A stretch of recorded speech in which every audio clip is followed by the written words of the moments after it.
Selamat datang kembali. Hari ini kita mau coba gali pemikiran Peter Thiel ya, khususnya dari bukunya Zero to One. Kita lihat bagian soal tantangan masa depan. Sumber kita ya intisari dari buku itu. Misinya, kita bedah bareng pandangan Thiel soal gimana sih cara membangun masa depan.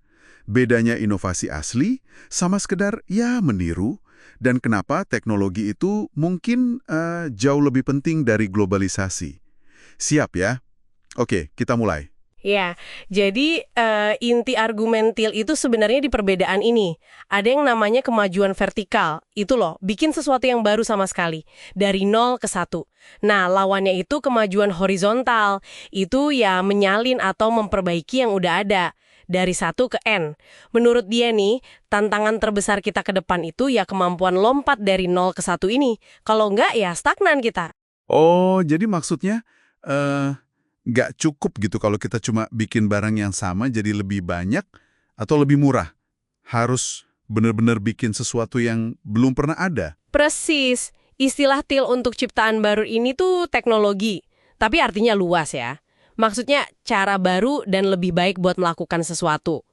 Yang bikin kita bisa lebih efisien lah, lebih banyak hasil dengan usaha lebih sedikit. Dia kontraskan ini sama globalisasi. Itu kan cuma nyebarin cara lama kemana-mana.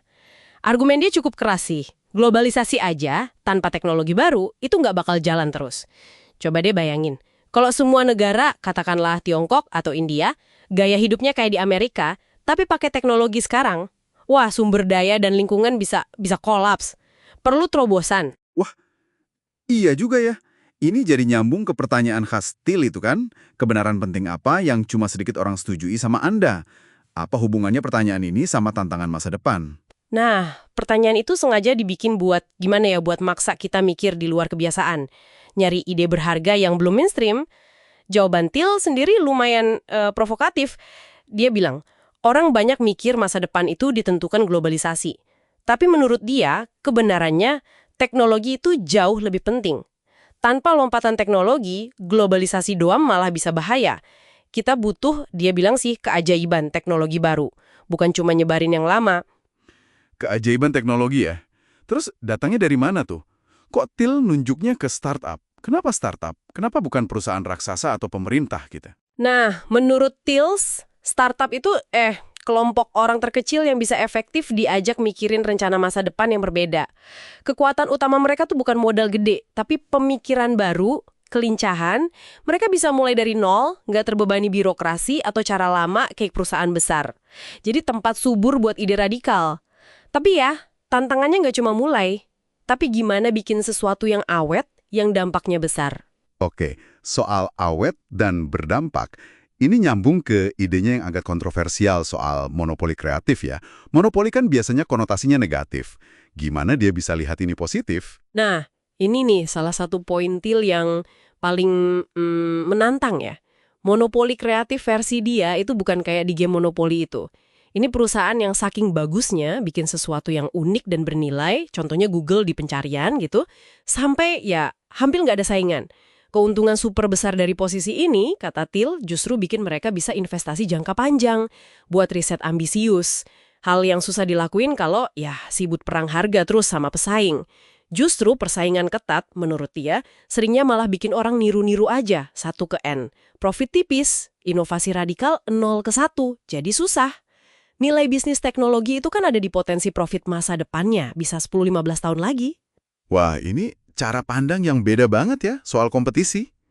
Thiel juga kan kritis sama cara kita lihat masa depan. Dia bilang kita cenderung punya pandangan indefinite, nggak pasti. Gimana sikap ini menghambat kita? Iya, dia bedain tuh.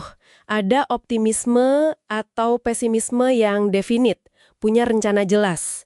Ada yang indefinite, ya, berharap baik atau buruk, tapi nggak punya rencana konkret.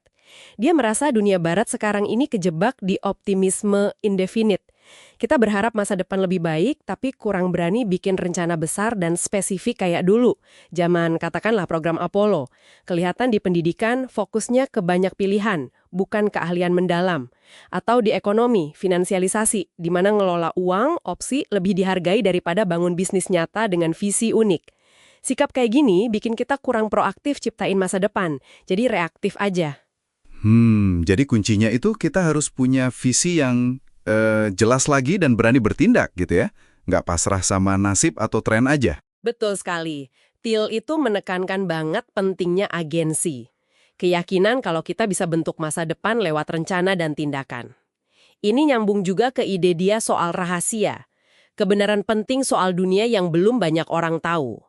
Nah, rahasia ini bisa jadi fondasi perusahaan hebat. Mencari dan membangun di atas rahasia itu cara aktif bikin masa depan.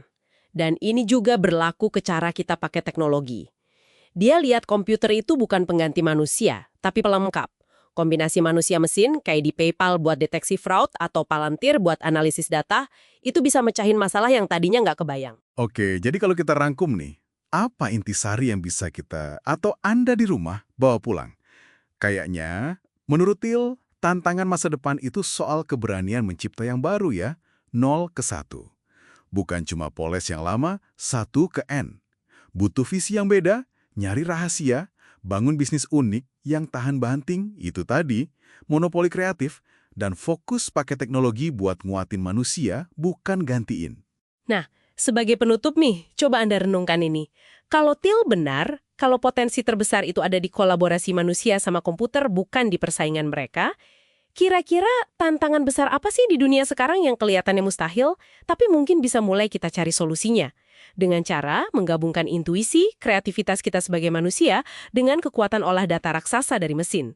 Itu mungkin pertanyaan menarik buat dipikirkan.